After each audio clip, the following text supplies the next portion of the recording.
tous nos amis qui nous aiment beaucoup et par moments réclament, Doudou Montier qui vous retrouve. Merci à Karine Bébé, merci à Moro Djambé, Bruno Nzinga et Alain Kabongo, José Andia et pourquoi pas aussi tous ceux qui militent pour la bonne marche de cette émission. Voilà, il y a tant de réclamations. Doudou Montier en tant que réalisateur de kiosque. Quelle façon de couper kiosque. Clairement parlant, nous avons un programme qu'on doit respecter et on ne peut pas laisser une émission comme ça pendant plusieurs heures. Vous allez aussi vous réclamer. Mais c'est quel genre de télévision qui n'a qu'une seule émission et ce n'est pas du tout normal. Alors, des fois, par moment, nos présentateurs essayent comme ça d'exagérer un peu. Hein.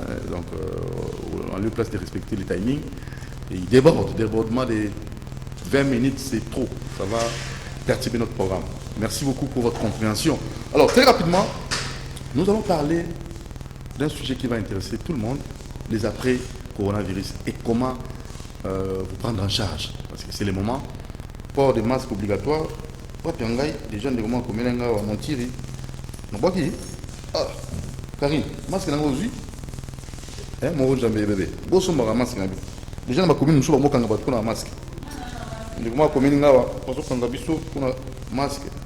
Alors, on a un angle. Donc, on a un angle après émission, pas maintenant. On le voit bien, mais c'est côté après émission. Dans le pour nous bateau ni balai, il y a le bosso, M. Mangalipi, il y a mis balai, prophète Benjamin, hier la vision sur le plan spirituel. Mais donc il y a nous, qu'on peut savoir que la vision moté et n'a pas si moté mais inspecteur Anatole Kinene, merci. Pourquoi pas aussi M. Bienvenu en Simba dans Nantel, M. de la prière des ossements, Boss Lutumba, chez le Boss Kimwenza, bien des bonnes choses à vous. Monsieur Mangali, bonjour. Bonjour, sentez-vous bien? Ngolu Yanzambezali. Monsieur Benjamin, prophète, premier amico dans mon psycha, bonne santé-vous bien? Oui, merci beaucoup de Konangaï de Denitiri. Bonjour et santé-vous bien dans ma casse Yanzambetata. Oyo abate la kabiso, toza malam, dans ma casse naïe. Dans ma casse naïe, toza di malam. Alors on a bandé pour la bête à CT, dans ma cambo Italie. Coronavirus, mais seulement comment à disposition, parce que la vie doit continuer. Et le verre ici pose problème, il faut nécessairement. C'est Mangali, comprenez un peu, c'est comme ça. Alors, nous avons à disposition, à précaution pour le temps où coronavirus, temps où il y a confinement, pour malam sur le plan spirituel, même malam sur le plan physique. Mais seulement au pays, dans des connexions, Mangali dit c'était d'abord dans prophète sur le plan spirituel, Covid-19. L'église déjà, ça semble mal sauté, comme nous on Facebook Live, à éviter. Oui, les Konanga de Doumouchiri, bon, Ngaï en tant que prophète, Covid-19 sur le plan spirituel. Bon, Sokolobi, l'église est au sein de la date. Tu as dit à Mikolo, l'église, non? Par rapport à mon décision, la mesure, oui, en fait, bon, sur le plan prophétique, il y a une cause à la.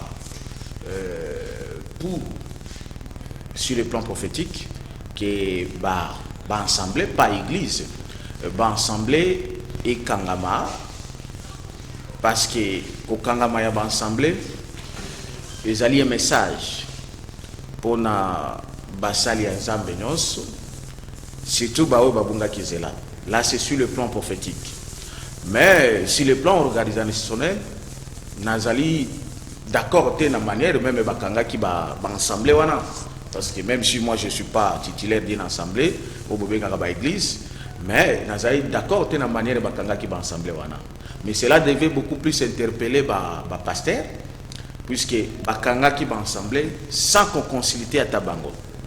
Mais quand Makamboza grave, l'air est grave, est-ce qu'il faut consulter moto? Mais oui, évidemment. Évidemment, si vous êtes dans un pays où vous croyez premièrement en Dieu, et Dieu est représenté entre guillemets par Bassali Naye, il fallait aussi qu'on consulte Bassali.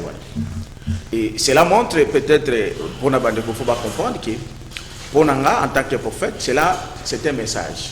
Et l'Ingi Golobake, Basali Nzambe, na Katia Congo particulièrement, bazali considéré. Parce que ce qui bazala qui considéré. Pour l'année, baza considéré. Évidemment, baza considéré parce que basala kamusala na bango comme il fallait izalate. Donc bazala kalisusu véritablement ya nzambeti. Ba comment là? Ndeko nanga mudiji mutiri na lobaka na émission na yo awa que Congo eza koleka dans la situation où plus de 90% ya basali ububinga kango basali ya nzambe bazaka susu ya nzambe tatate. Oya minene batebele balobaka awa oh non prophète aza ko exagérer. Mais oyo les kalelo ils ont preuve, ils ont confirmation, il y a cette parole prophétique qu'on a bimisaki que basali ya nzambe na Congo bazali sous-soutien. Bazali sous-soutien pour preuve l'État ou bien entre guillemets ba autorité baso considérer bangote parce que de konanga de dire un grand journaliste au taliban mboka nyonso ezana kati ya monde bango nyonso bakangi ba église te bakangi ba ensemble te non babi nombre moins de 19 personnes ba ko se réunir hein. Ah ceux qui balobi moins de 19 est-ce que ba se réunir ça c'est un est-ce que ba se réunir non deuxièmement pourquoi aussi ndenge toza awa toza na plateau na yote toza na ba 1 mètre pourquoi aussi on pouvait réfléchir aussi que ba église peut respecter ba 1 mètre puisque bauti ko sala kaka basali ya nzambe wana bauti ko sala ba manifestation na bango na ba stade martyr o ba zimboka ba pesi yango pa ya nzambe patati de mutiri na lingi to réfléchir to tikana na ba sentiment na ba passion si réellement ba pesa kamboka na maboko ya nzambe si réellement basali wano babande ko serenir baza ya nzambe tata si réellement mokonzi ya mboka oyo bozo benga yende ko na biso fati o ndenge bobenga kaye aza autorité qui vient de Dieu. Comme ndenge balobaka toute autorité vient de Dieu. C'est thèse que moi je le conteste d'ailleurs. Et donc ce qui réellement est vrai. Pourquoi akokaki d'abord ko consulter basali ya nzambe to baza ba représenter nzambe. Pourquoi on ne pouvait pas prendre les mesures? Il y a 1 mètre paix dans la église. Puisque dans la chaîne, toza 1 mètre. Na bazando batu bazali, na ba supermarché, na ba restaurant, comment on appelle, ba banque, tozo kende 1 mètre. Mais pourquoi on n'a pas réfléchi de la même façon à ce qui concerne les assemblées? Je ne suis pas pour, je ne défends pas les pasteurs parce que je sais que je vous ai dit qu'il y a 90% de cette façon qu'on a fait, il faut interpeller les pasteurs. Interpeller Bango. Interpeller Bango. Après coronavirus, oui, après coronavirus, bazonga baya kolukanzambe tata. Et Dieu parle à travers un prophète que nous sommes, que je suis. Parce que Bazar na Bubunga, puisqu'ils ont défendu, ils ont été toujours derrière la autorité, la volonté en défendant la fausse thèse que toute autorité vient de dire. Or, c'est-à-dire que l'église ou l'assemblée ou le pasteur va jouer sur rôle dans bangote. Il y a la lumière, il y a éclairer un peuple, il y a éclairer une nation. Merci. Bango bakoma ba malandangulu. Voilà pourquoi Nzamba pesi bango un message. C'est-à-dire bazo considérer binote. Merci prophète Benjamin Tozong après. Bonjour, félicitations Montiri pour cette émission, monsieur Blandin Bokabela. Alors très rapidement, les après coronavirus. Tobeng Sikaoyo, un expert de la nature, monsieur Magalibi, très rapidement. En fait, il y a une solution dans Nzala. En fait, il a dit une solution, le banda opérationnel, c'est la plus de. Au PSA Bisson au Kala, Nayamba au Kala, Banda au Seka. Badba Sekaki. Les lots, on ne sait pas niveau confinement d'Engue Odala. Pour dire que solution, on va encore expliquer d'Engue Osalango. Badba Mona que toute personne dans non a catalopango naïe. Ataba confiné. Comme Odala Zalé Ozalade. Comment ça les alors, les Camerounais, ils bilan en Andako. Bon, il y a juste les blancs à Nako. Les gars, on a aussi un décigo. On a semi boîte épinard à 1000 francs. Donc, boîte. Oh, 1000 francs. Épinard, 1000 francs. Oh, ils ont 1000 francs. Maman, qui fait 500 francs. Ils appellent vert. Nano, yo, biteku. Oui. Ah, tu as Nangaïngaï, 500 francs. Oui. Et Matembele, na zone à 300 francs. Oui. Et puis, na épé na graine, on va benga kaya bonobo. Graine bonobo. Bonobo, oui. Bonobo, je crois que c'est le parmi biloko yo, on zamba qui est là. les loyo on a kolobalé d'aller pour un gouvernement d'Azoyango graine ya bonobo ça veut dire bonobo et d'aller graine moko bo yuta na ezami na forêt équatoriale oui et puis que ça va maladie belé wana ngaité hein et da bato mayele kombo nango ezali Prikalima nitida maladie nango ebikisa yango que le paludisme et la diarrhée c'est un antidouleur c'est un antidiabétique c'est un anti-inflammatoire il y a tant d'autres encore maladies que ça peut soigner graine ya bonobo pour dire que ekoki pe ko bikisa coronavirus comment on dit non scientifique non scientifique nango ezali Prikalima oui nitida na bandi P-I-C-R-A-L-I-M-A outil espace outil N-I-T-I-D-A nous sur na Google a comme trouver encore beaucoup d'autres vertus oyo nzeto nzamba tia na mboka na biso atiango pour rien et puis na epena sinda juste pour pas de bamo que sinda lelo yo et comme pièce rare sinda comme côté kama mais sinda normalement voilà et dans la carte à sachet donc sinda mutako lo na ndako na ye na carte à sachet papa basili sengai sinda dans le pan c'est ça ba maintenant le ba ko senga nyonso esila venu ba ko senga ba pesa ka ba kasate ba pesa nani obendi mwana na mabelo pesi po azonga susute so pesi kasa ya lokolo kabela mtumbisi système to sala seko ya nini apamo a péché OK so na laiki okoloba oboyi otebolembo na italio wa lobi na kotekela alors l'accent mon ndinga ça oyo na bi épinard et dans nango simple système autant que comme na Congo et d'ailleurs à partir ya nani yo réseau international des aînés donc bilanga on ndaku mutako somba nde bandunda ngona asombi bandunda na ye ndenga somba en fait il y a système oyo nzamba kolisi biso mayele na yango avant ça to bandoza bana mike après to komoza mikolo au moins des pinards ezali boy o to kati o to kolamba o to bwaka ka to zonga na mabele OK po to zonga na mabele na sali ndenge nini na kati na tiki moi lisu moko lisu mbali lisu misato pour dire que le même geste to ko salango na bepinaro nyos na tiki misu misatu na tiki misu misatu parce que eloko ba babo sanaka so tang na Genèse D15 ndaba lobi il a placé l'homme dans les jardins pour le cultiver pour le garder donc Dieu il est dans le développement durable il est dans la durabilité pour dire que lelo yo ona loni apona oyo na ona kolia lelo oyo na kobomba yango dango zonsa na mabele so na bomba na mabele malamu e ko bando botela nga ba graine oyo ko koma ebele le même geste na sali na épinard pour na toke ndembango tenza mukuse c'est le même geste na ko sala pe na bite kuteku na zibite kuteku na ngai ndenge je l'ai juste pour na kata singa voilà normalement gilette et pour remplacer mbele ko remplacer na gilette voilà bite ko te na ndenge moko ndenge zali boye ole na kata ngo awa na sala nini na kati mukie oyo etikali na kozongisa na mabele pour dire que les mêmes gestes c'est ça qui a na épinard ce sont les mêmes gestes to ko sala na bite ko te na biso na kati na tiki kasami balé yango na kozongisa na mabele to mona ke tant to kozongisa na mabele e ko bimanango sans problème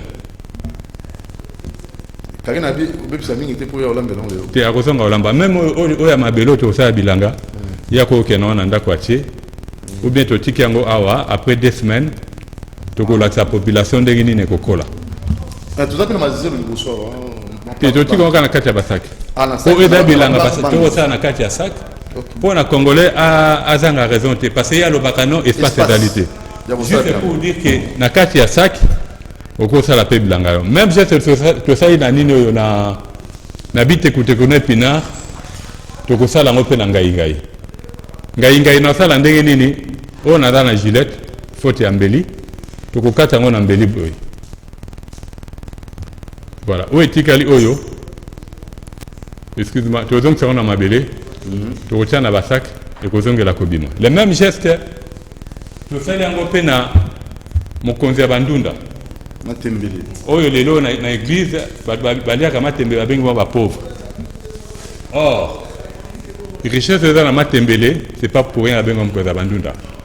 Liboto baliaka matembele régulièrement eza matata mingi po bayeba kobela. Et puis autre élément na kolakisa na ba mama tant basalaka matembele na bango. Voilà. Tu vois, oyo kotikala to exemple ça na mabele. Ba mama no mata basamba balongolaka ba oyo. Comme ça basinga oyo. Ce qui pesait. En réalité, faut pas kolongolango. Ah bon, balongolaka nini siko. Faire et eux za mingi na matembele. Ezande na babilo basinga oyo balongolaka. Singo balongolaka. Voilà. Oyo za important. Ko ba kozanga oyeba. Ezali wanda motea mobimba. Mais na tu pas parenthèse na fongoli mbango. Oui. Masango, mbuma masango, oui. Maïs. Oui. Na semoule. Oui. Nini oba seko somba. Bon. Masango ya mbuma balikisi na machine. Balei toba kenda kosomba semoule. Ah mais semoule. Tokosenga na bango lelo yo vu lokosa mbongo ekomi na bato mingi. Ba semoule tomona ke yaka importer. Lisango za lokola lino. Na kati ya lino ya lisango oromona yana eloko moko ya mokio esala seke lisango ekangamaka na kati ya epinango. Bato basalaka nini balongolaka partout ya kati oyo ezali très riche yango basalelanga biloko neti ya bana biloko moko ya biloko ya bana kolia biloko moko ya bongo, tandis que partout ezali plus important ekendaka na kati ya semoule toliaka partout ya couleur oya jaune wana oya jaune ou bien ya pembe partout wana oya lino ya kitoko wana nde biso toliaka na semoule te biso toliaka katikati oyo mosusu wana basala yango babiloko eza na protéine ebele balongolaka yango. Voilà. Pour dire que maman okena wenze asombi masango na ye. Anikisi. Akolesa bana kitoko. Oui. Koleka bato bakendaka bakosomba basaka semoule. C'est ça semoule. Donc conseil to pesa ba nini kende na wenze somba masango na onikisa yango. Ezana nyonso na kati. Ezana nyonso na kati. Ça c'est juste un conseil. Bazani koyokate na loba na lemba. Bon, tu sais les loyo système nzamba esthétique. Système nzamba kosala. Oui. Et bomi pe l'homme congolais. Omoni parce que les lots nzamba kosala na pesi o mayele. Il y a de ces choses nzamba kosala ma biloko mususu. C'est pas pour rien Exode 31:3 nzamba lobi pona bateau basala ka musala. Ati bona molimo na ye. Apesi bango boanya, apesi bango mayele, abakisi boyebi. Donc esprit de Dieu, sagesse, intelligence, abakisi savoir. Les quatre éléments na motuan ça censé aux ana. Banque savoir. Et dans de savoir. Là, on a côté mambango na sac. Pourtant, on a ça bilanga na sac. Voilà. On a côté mambango. Tout en espace, Voilà. Vous comprenez, c'est direct. Sac qui n'a. Oui, mon jamais je l'ai en planté na kaine bébé. Donc bumba mara ndeko bumba. Sac on a combien on a 300 francs. Oui. Ah vous allez déjà ma vélo comment on est allé na ça la chaque fois bakasa oyo nakolambela ya kwanga twetu naboka mona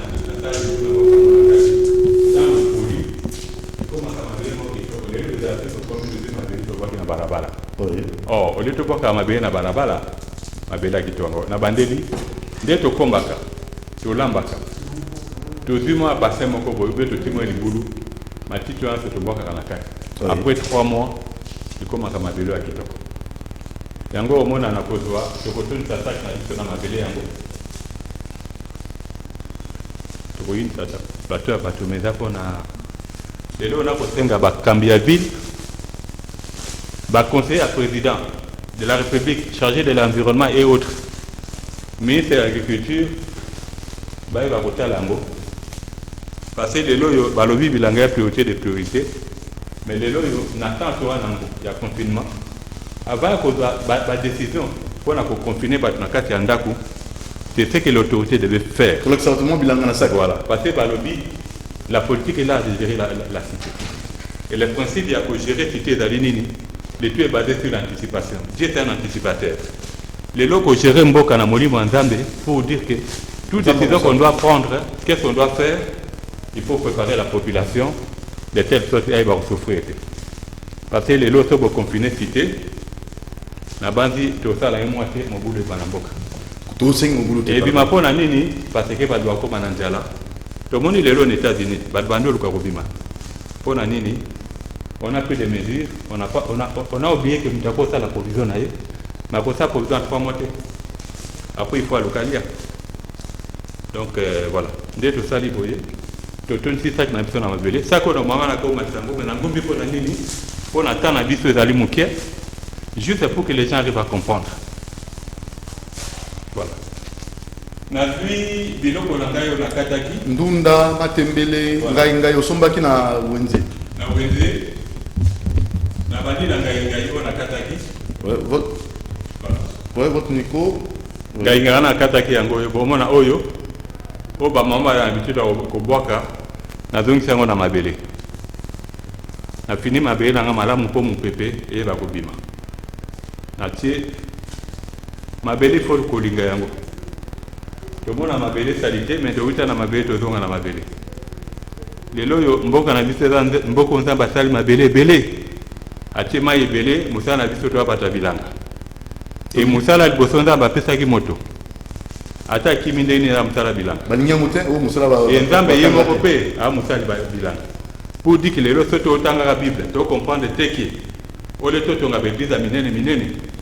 Toto ngana na bilanga po nzale sila na mboka population azala équilibrée na bilei na ye je crois mingi ekolongwa na kati ya mboka et que passe ekolongwa et ozapo na lokuma nzambe voilà oyo naloni ngai na ngai nde naloni boye logiquement ceux qui parce que avantage ya méthode nini olotiaka mai mikolo nyonso obando tia mai na poso mbala moko to mbala mibale parce que yango bando garder humidité mingi maintenant parti à Gillette na ngai na sala nini na teba kota na pembeni otia kota oui na teba kota na pembeni na ko lona épinard net ya dotier épinard na biso na pembeni oh ça c'est grave ça voilà donc on a ngai ne épinard kana saki moko y a pas de problème comme aussi au Kolobano na sac moko na tie épinard na sac moko na tie ngai pareil ça avec les matembele na koza matembele na ngai on a longolaki mais les gens s'amusent donc vous la pamba hein pour dire que oui donc vous faites nzala wa kilinde ki la toni musala te toni ko yebate mutu azali simple et facile lokola nzambe azate mais monsieur Vandali makambo kolekisa rotine bon tout ça va chaque fois la fondation El Shaddai et pas de papa Colin chaque samedi Colin Zolantima et voilà formation des langues félé batoni ko yapete comme la lingité na ka une fois na moni salle kaka à moitié vide là voilà batu balingini ni musalo yo lelo yo to komona rompo qui ponza na rompo qui ponza et c'est qu'il y a concession de l'antima il y a une fondation là El Shaddai les gens qui vont aller là-bas pour les lots confinés d'aller moi to connais formation té mais bateau bakoya kuna bakozwa je crois prochainement na koya kola sepende ni ko conserver tomate conservateur tomate la tomate na ndenge ya bokoko na biso ngabenga bokoko te na benga bonzambe parce que nos ancêtres étaient remplis de l'esprit de Dieu c'est pas pour rien même na Bible ancêtre na biso oui ils étaient remplis de l'esprit de Dieu ils étaient conduits par Dieu très bien parce que koyeba nzete mutu akela nzete za nzambe tu vois lelo yo tokoma tema balieni pour dire que oyo nzambe asala na kati na biso toyebi valeur nango te c'est pour ça omona lelo yo tokoma même kobakisa nzoto na biso lelo yo l'homme noir n'est plus lui c'est une personne nga bengaka azali artificiel il a trop greffé suki ya mutu azola tango suki ando beta masona mwa jo kangene bebela ti suki ya mutu je sais que Karina Silibi m'a kabelo ala moya silingenda te même ngana mbakisi suki wa soutenir ndeko suki wana prophétiquement parler dans la suki ya mutu lati kabelo suki ya mutu suki wana normalement d'abord eza sachet otie likolo ya mutu na yo ngamu nasala mosala bilanga na kolinga yango te mpo na nini lobi ezali souci l'état kozala na yango mpo na nini il faut trouver moyen toyeba kotraite basuki wana ntango babwaka yango parce que ezali pollution mosusu ekobakisa yango wana mais oyo lelo oyo nde nalobi politique c'est l'art de gérer la cité le principe de la politique c'est anticiper économiquement parlant so tota nde makambo okende lelo oyo nayebi tekutekuta ngai nakosala saki na ngai yebi tekuteku Mais na ko sala na sako yo. Na saki moko. Na tenga inga ina likolo na tepe na pembe. Na sali sak na ngai ngai likolo. Na sali sak na ngai yepinar. OK. Na sali sak na ngai habite kuteku. Oui. Na sali sak na ngai ndembi dommage na mona kite ndembi te. Mais na ngana la tabatu. Ndembi ndenge yaka na mbuma nango na sena misisi. Lokolo na ndembi. O kati yango. Kasa olambeli. O tiki mbuma likolo na ndamo ya kasa. Ozongso na mabele ko bima nango. Pour dire qu'il y a moyen les lots, parce que Dieu est un gestionnaire. Parce que les lots, la manière dont nous gérons les choses, à tout temps la Bible, à tout temps nous sommes remplis de l'Esprit de Dieu, nous sommes vides. Parce qu'une personne équilibrée, une personne qui est vraiment stable avec Dieu, il doit savoir gérer son environnement. C'est vrai. Donc voilà. Donc pendant l'accès à Ngoyonde, normalement après 20 jours, biloko elona mi awa. Ce qui me fait ici na kosi sango malamu to kotika ngo awa bomona ndenge ekola pour dire que de temps en temps et ça là tant on ya comme finalement on peut tango boti tango boti pour battre bandi maké na kola ka battre passer mais tango boti dans la ndenge ni. Je prends le cas juste pour les gens comprennent. Oui, c'est supposant tout déjà na kati to moni tant to sombe na misisati mais tango yobota ole to pikola to buka ka mutu. Ah, mutu pambo tiki to lambi ou etikale ko bima et masu ko bima donc to kufanza pour dire que na sac moko au salango 3 mois 4 mois les tout dépendant de la manière dont vous avez géré. Voilà. Merci monsieur Mangalibi, vraiment vous méritez nos félicitations. Merci. Parce que c'est vraiment incroyable, c'est exceptionnel et j'ose croire que c'est le moment. Au peut ça va ton numéro na yo pour na bato balandi yango malam penza te bako ko benga yo tant ba komekana ndako ba meka penza ko benga yo pour pesa l'explication claire na moins incompréhension ou peut-être bon ba connaître. Donc souci dans les années et là mon numéro de téléphone souci dans les années d'abord ndé ko doudou. Oui. Souci dans les ali plus au niveau du gouvernement.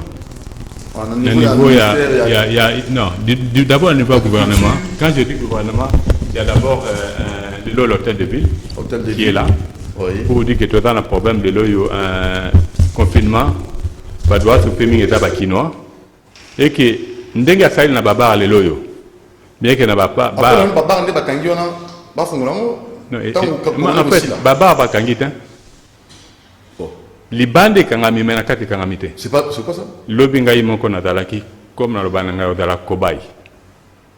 Na lekina na kapela hein pa ifena zwande komoto bandoke na matanga na kutana bato ya ngulu hein na tuni ngulu ndeni parce que ngulu d'abord aller à ngote c'était juste là pour savoir exactement comment les choses se passent dans notre pays. C'est pas dans notre pays ou dans notre ville na tuni ngulu ndenge nini na ngiko somba mwana dia na kati za babi vie pour réalité na kati kuna bato bazali na kati bato bazali pour dire que auto mona libanda wana les cas na Kapela, camion à Masanga et tika à Masanga tous les jours. Alors il fallait d'abord commencer par interdire la brasserie à Masanga. Moi je crois qu'on prend une décision. Hein. Tu sais, je prends le cas entre Kapela, na Kapela, entre université na Kimonja. Na université, na moins de 100 mètres. Il y a conteneur et la police. Bateau la police. Pour nga benga ni na police. Parce que on est avec insulte. Na abribus et comment les loyaux siatement la police, ils allaient sur l'université à moins de 200 mètres, il y a Baba Rwana. Toké na Kimonja pareil.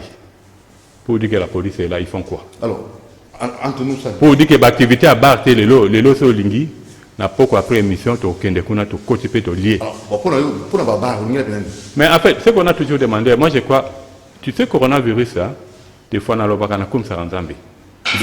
Bien que ça m'abe. Mais ça m'abe makas. Ya m'abe makas na kum saranzambe. Parce que les lots, c'est la période où l'homme, nos dirigeants devaient faire un état de lieu, tel que le prophète a dit, même nos églises. Parce que les lots, na na imo batindi quoi. Mon consumo a sepé la lobby na kanyi l'église. Motumsa c'est qui est à lobby non. Maintenant, les gens prient en famille. Tu comprends? Pour dire que l'église est Kangami, mais battu la famille. Intercession, c'est l'équipe qui est les Kanakata de l'église. parce que dans quatre églises il y a des abominations ça m'a quatre églises. Il y avait les binzam, papa à gauche, moi à droite. Voilà. Voilà. Pour dire que les même à niveau de la famille, si les parents avaient compris, c'est maintenant qu'ils ont saisi les bons pour rendre la famille encore plus stable. Très bien. Et vous allez voir que les lois de na baba sur ces années. Baba Rwana, Bakomate na caniveau. Président Lobby, nuisance sonore.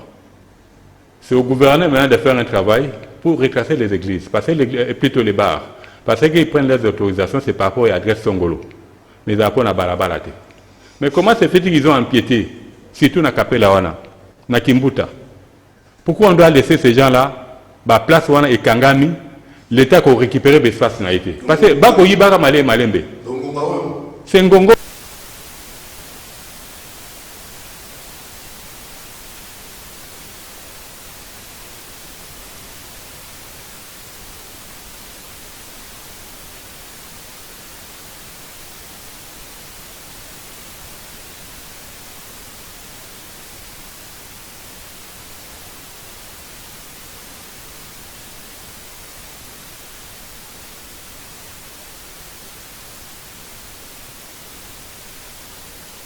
Après ça, bango té na balabala.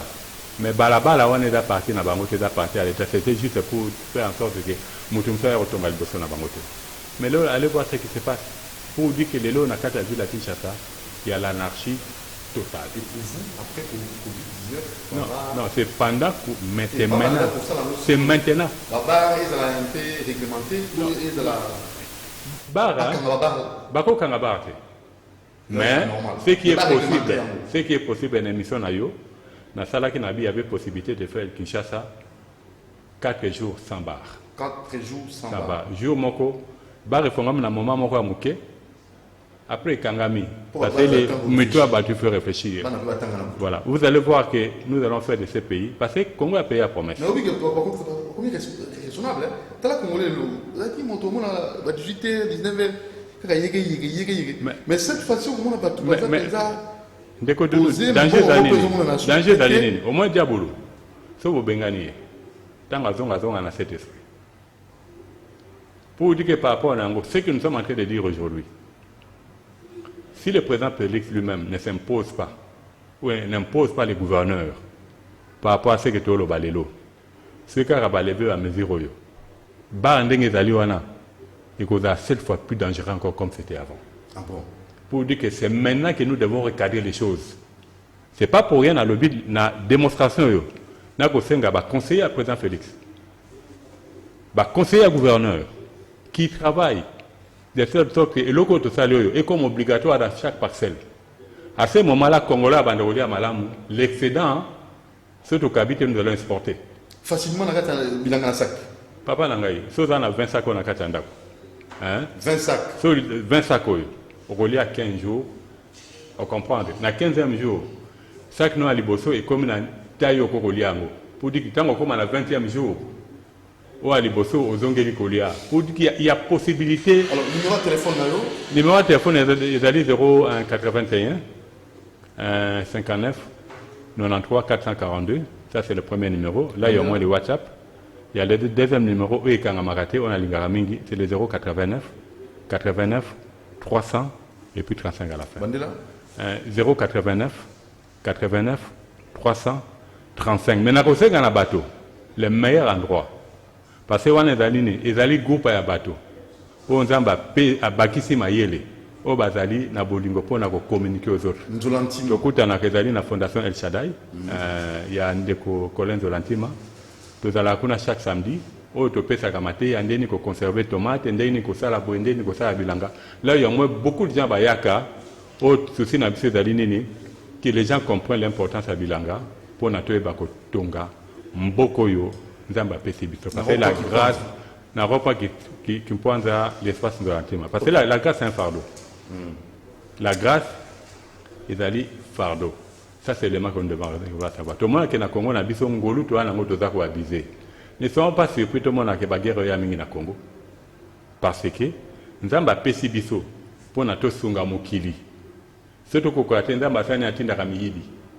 les jeux sont comme stables, sont comme équilibrés, c'est à ce moment-là que Dieu fera en sorte que la repentance. Nous devons rentrer sévèrement vers Dieu. Cela fera en sorte que tant que ça, les locaux, tout le monde a battu belé, mais il va pouvoir, ce sont des chrétiens. Merci beaucoup. Mais une personne repentie qui a l'amour de Dieu, il aura l'amour de Mbokanaye, même si on va nommer Article jamais Koyiba. Là, c'est la lutte contre la corruption. Non, na lobby et a dit tout est Kozana Bonzambe Oroko Maboy. Okoma droit. Bonjour, réponse Yamasango na semoul. Alobinini, oh maman. C'est que maman c'est moi qui osomara semoul. Maman kosomara susu semoul te. Asomara nini siko. Kende na wenje. Mais il faut taper Masango parce que Masango ya OGMP ou ya mabe wana génétiquement modifié. Et bando te campé mingi na Kinshasa parce que la fois passé nation baki yango. Luka Masango ya malamu omone uta na bamboka. Équateur, presque dans la province de Nyos. Somba yango, tango yo au kolaka, maman no abandoti qu'on a ça na basango kende na machine pour na konika. C'est le même geste aussi que tu dois faire à tes enfants. Et à tes pour na konjo kola bango, oza kolakisa bana musala. Somba masango no yambuma, kende konika yango, oyo kolia wana ezana biloko nso na kati. Parce que na kati ya lino alisango, bandeko basalaka basemoul, balongolaka l'élément essentiel eza na ba protéine ebele ya masango oyo ezalaka jaune lokola mine oyo ezala lokola mwa lino wana balongolaka yango batekelaka basociété oyo esalaka biloko mingi ya bana biloko moko bon ya bana semulu wana ezalaka partout ya likolo eza na couleur donc na kati wana eloko ezalaka te sans protéine. Merci beaucoup. Je vous en prie. Comment est-ce que vous avez à l'église, mais tout le monde a Koyiba, vous avez habité. Vous avez la responsabilité, prophète. Non, Ndekonangai Didi Ndekonanga Didi Muturi d'abord, na habité, il fallait na beta maboko na yo, parce qu'il faut na beta la nan Ndekonanga parce que vraiment, soko boy, makamba boy, il faut zalaka kandoki. Pour bandoki basé belé, mais basala assemblée bazomi ebat. Parce que au moni, moi, ma démonstration belé Ndekonabiso à la Kisibiso, ngai nazo comprendre dans toutes les dimensions. Premièrement, la dimension prophétique, je comprends l'incarnation à Simon Kimbangu que je suis.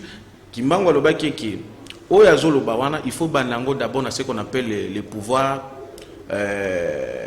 oyabenga kan enseignement. Na kati enseignement na biso, il faut d'abord qu'on réfère tout. Voilà les choses qu'on doit enseigner. Programme d'éducation. Oui, effectivement. Donc, il faut qu'on bande l'enseignement, qu'on enseigne biso normal à partir de l'école.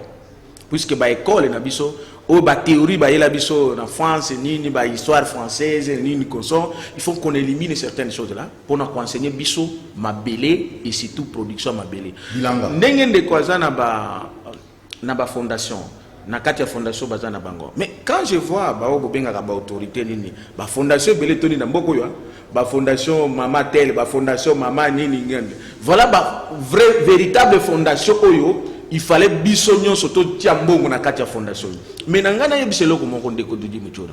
Na kati ministère ya affaires sociales, il y a beaucoup de fondations, il y a beaucoup d'associations, il y a yibi o babimisaka mbongo, ba fondation ya ba ministre ba nini na ba Rwanda moko na yibi bango babimisaka ba mbongo kuna na affaires sociales, bazo bimisa ba mbongo ebele. Or, voilà les fondations qu'il faut installer même dans toutes les provinces. Je dirais même dans toutes les villes. Mais quand les cas, à la chaîne Moussou Radio, de Komangali, les rappels d'émission à chaque fois, Balandakaye.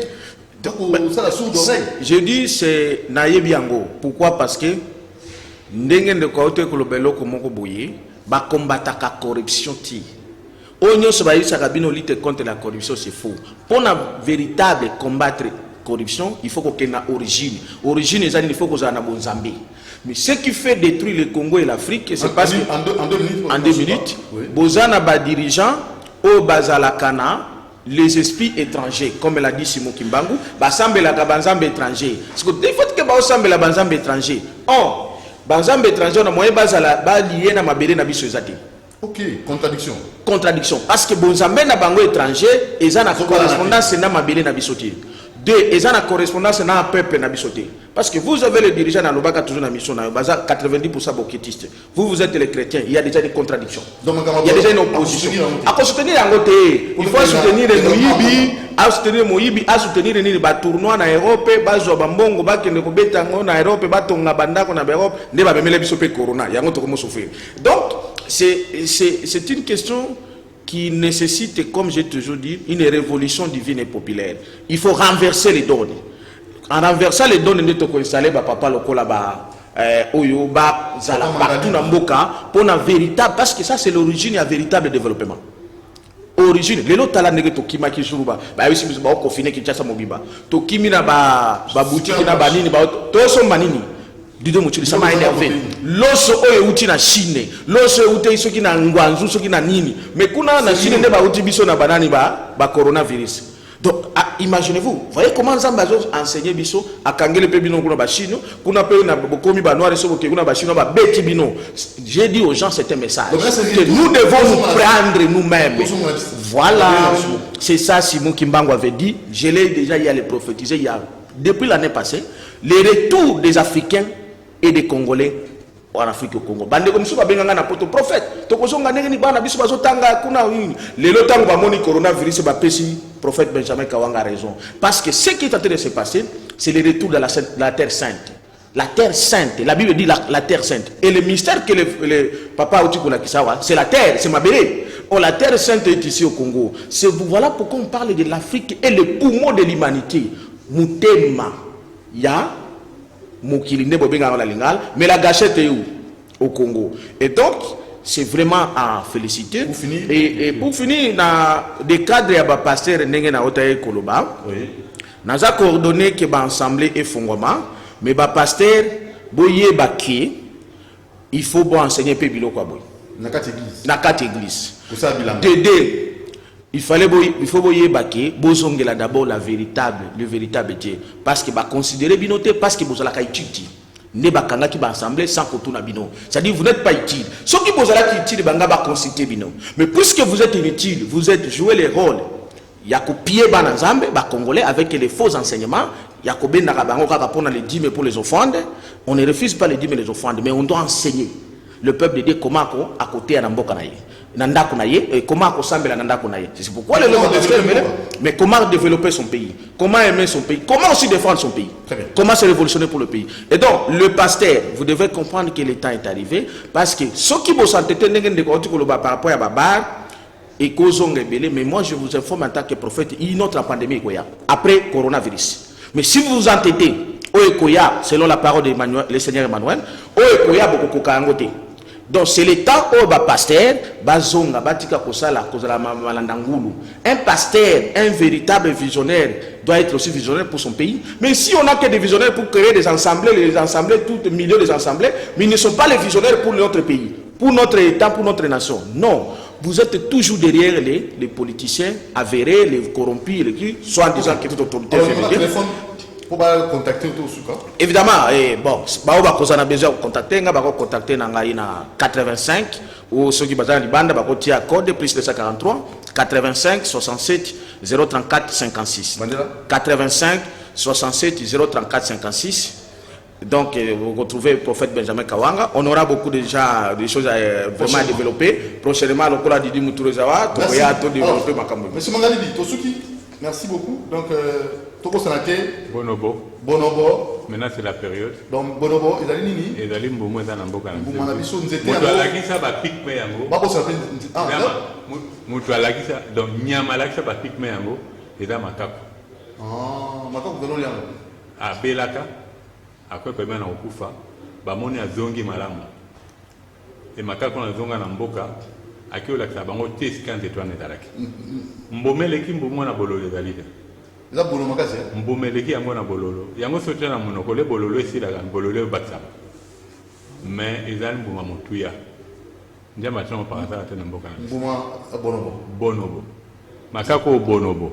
Mais c'est fait que maman yako oya lobi na mwa mingi makambo mingi mikolo na ba réseau, ya bengi yango bolobo. Normalement c'est bonobo. Bonobo. Voilà. Na ngi nous étions on a l'action on a vidéo. Oui, nako. OK. On a dit Mais les lots qui ceux qui na ba esika ba mabongo au monde yango nga sema ko na Kinshasa na suka ça combine na 4000 francs. Oui, ils belé na kati et alors la mbika malaria anti-inflammatoire, anti-diabétique pour dire que ça parmi biloko lelo surtout au sein de la bakonzamboka tozongela bokoko. Tozongela na benga bonzambe. Bonzambe, oui. Il y a beaucoup de bonzambe. Parce que dans Nzambe, il y a la nature. Oui. Voilà. Oui. En fait, tozongela bonzambe, mais Dieu au akela biso a utilisé Ramoto. Oui, exact. Nzambe avait utilisé puissamment nos ancêtres. Nous devons les reconnaître. Merci. Oui. Allez, merci. En tout cas, émission qui nettoyer nous la télévision, l'émission d'Aka. Programme est respecté, émission la cahier des charges nango. Oui, la politique, c'est avec kiosque, vous avez suivi.